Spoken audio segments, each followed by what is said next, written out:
Iran ने operation true promise 4 का विस्फोटक 79वां राउंड शुरू किया है। ईरान के टारगेट तेल अवीव के साथ अमेरिकी सैन्य ठिकानों का सफाया है।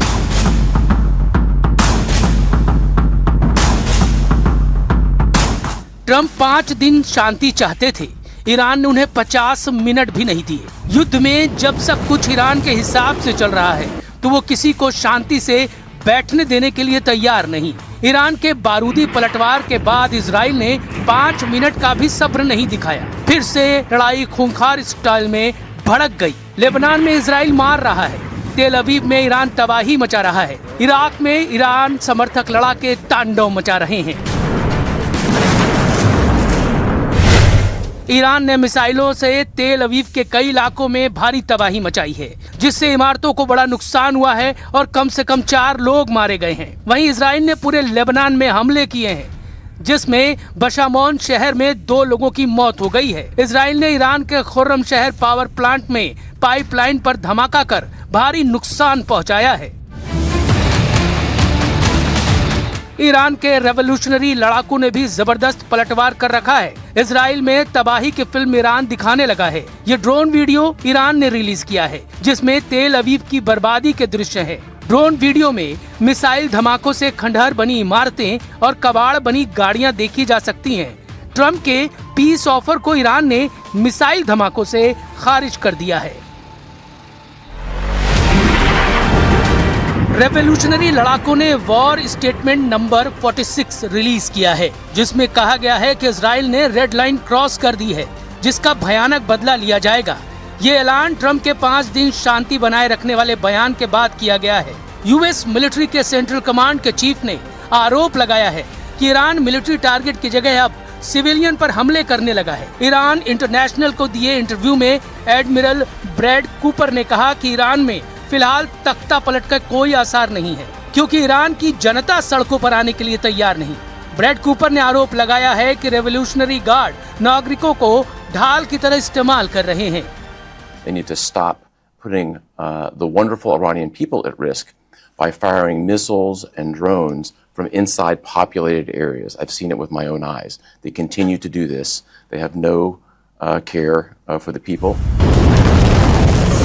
ईरान जिस तरह से अटैक मोड में है, उससे ट्रंप खुद को 5 दिन हमला करने से रोक पाएंगे, इसके आसार कम है, क्योंकि जिन मोहम्मद बागेर गलीबाफ से ट्रंप सीज फायर डील को फाइनल करना चाह रहे हैं, उन्होंने बैकफायर कर दिया है। ट्रंप ने दावा किया कि ईरान के टॉप लीडर से उनकी डील फाइनल होने वाली है। अमेरिका के न्यूज आउटलेट एक्सियोस ने व्हाइट हाउस के हवाले से बताया कि ट्रंप सरकार ईरान के संसद के स्पीकर मोहम्मद बागेर गलीबाफ को कॉन्फिडेंस में ले चुकी है। रिपोर्ट में ये तक कहा गया कि गलीबाफ से बातचीत करने के लिए अमेरिका के उपराष्ट्रपति जेडी वेंस को भेजने की तैयारी है। खबर है कि ट्रंप ने रेवोल्यूशनरी गार्ड के पूर्व लड़ाका को ईरान का नया सुप्रीम लीडर बनाने का ऑफर तक दिया है। ट्रंप दावा कर रहे हैं कि वो ईरान के सबसे इज्जतदार लीडर से डील कर रहे हैं। A top person. Don't forget, we've wiped out the leadership phase 1, phase 2, and largely phase 3. But we're dealing with the man who I believe is the most respected and the leader. It's a little tough. We've wiped out everybody. Trump जिस top leader से deal की उम्मीद पाले बैठे हैं, वो उनका mood खराब करने वाला बयान दे रहे हैं। बागेर कालिबाफ ने दावा किया कि उन्होंने किसी से कोई बात नहीं की है। सोशल मीडिया पोस्ट में कालिबाफ ने लिखा, ईरान की जनता हमलावरों को सजा देने की मांग करती है। इस लक्ष्य को हासिल किए जाने तक ईरान के सभी कमांडर और लीडर अपने सुप्रीम लीडर के साथ मजबूती से खड़े हैं।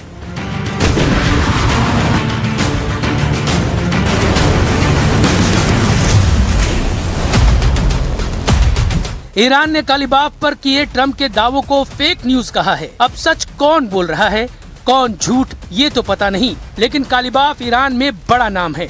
वो कभी अली खamenei के खास थे, लेकिन उनकी महत्वाकांक्षा किसी से छिपी नहीं है। ईरान के सबसे कट्टर लीडर की पहचान रखने वाले बागेर कालिबाफ फिलहाल ईरान की संसद के स्पीकर हैं। उन्होंने अपना करियर इस्लामिक रेवोल्यूशनरी गार्ड के सैनिक बनने से शुरू किया था। सैनिक से प्रमोट होकर वो IRGC में जनरल के ओहदे तक पहुंचे। सेना से रिटायरमेंट के बाद कालिबाफ ने तेहरान के मेयर का चुनाव जीता। इसके बाद वो 2 बार राष्ट्रपति पद का चुनाव लड़ चुके हैं। 2013 में बाघेर कालिबाफ हसन रूहानी से प्रेसिडेंट इलेक्शन में हारे। फिर 2024 के राष्ट्रपति चुनाव में उन्हें मसूद पेजेश्कियन ने शिकस्त दी। शायद यही वजह है कि कालिबाफ की हसरतों को सुपर पावर कैश करना चाहता है, लेकिन ट्रंप के युद्ध में ब्रेक लेने से ही इजराइल की हार की भविष्यवाणी शुरू कर दी गई है। इसलिए इजराइल इस मोड़ पर युद्ध से पीछे हटने को तैयार नहीं। उधर इजराइल के पूर्व एम्बेसडर एलन पिंकॉस ये कह रहे हैं कि ट्रंप इजराइल के धोखे से पीछे हटने पर मजबूर हुए हैं। कतर के न्यूज चैनल को दिए इंटरव्यू में एलन पिंकॉस ने कहा है, अगर ट्रंप ने नेतन्याहू के एतराज के बावजूद बातचीत के लिए जोर दिया है तो ये संकेत है कि उन्हें इजराइल से इस बात पर धोखा मिला है कि जीत कितनी जल्दी और जबरदस्त होगी और सरकार बदलना कितना मुमकिन है। ट्रंप के सीजफायर ऐलान से इजराइल में भारी निराशा है। द यरूशलम पोस्ट की रिपोर्ट के मुताबिक इजराइल को उम्मीद है कि ईरान से ट्रंप की डील की उम्मीद न के बराबर है, क्योंकि दोनों के अहम का टकराव उन्हीं मुद्दों पर अटकेगा जिनसे युद्ध भड़का। इसी वजह से इजराइल हमलों की रफ्तार कम करने के लिए तैयार नहीं है। ट्रंप के रोकने के बाद भी इजराइल ने सभी फ्रंट एक्टिव कर रखे हैं। עשה טעות קשה מאוד שתקף את ישראל בשליחות משטר הטרור האיראני, והוא משלם וישלם על כך מחיר כבד. ממשלת לבנון התחייבה לפרק את החיזבאללה מנשקו בדרום לבנון, בכל לבנון, ולא עשתה כלום.